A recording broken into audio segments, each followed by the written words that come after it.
There are four categories of chemical signaling found in multicellular organisms: paracrine signaling, endocrine signaling, autocrine signaling, and direct signaling across gap junctions.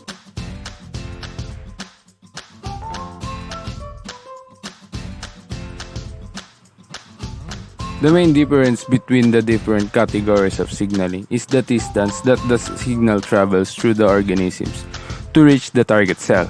It is also important to note that not all the cells are affected by the same signals.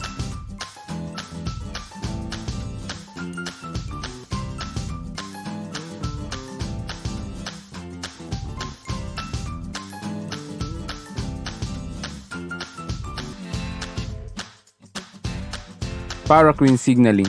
Signals that act locally between cells that are close together are called paracrine signals. Paracrine signals move the diffusion through the extracellular matrix.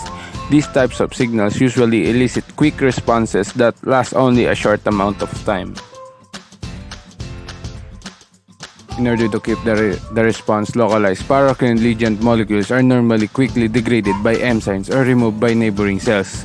Removing the signals will re-establish the concentration gradient for the signals, allowing them to quickly diffuse through the intracellular space if released again.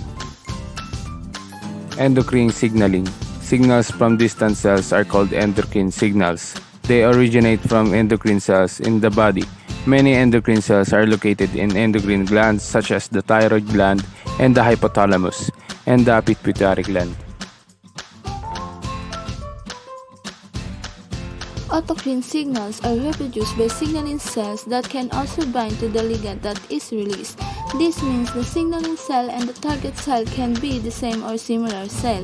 This type of signaling often occurs during the early development of an organism that ensure the cells develop into the correct tissues and take on the proper gap junctions in animal and plasmodesmata implants or carnations between the plasma membranes or neighboring cells.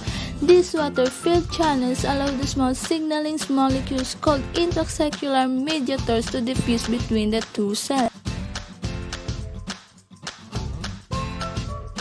The small molecules such as calcium ions are able to move between cells, but large molecules like proteins and DNA cannot fit through the channels. The specificity of the channels ensures that the cell remain independent but can quickly and easily transmit signals.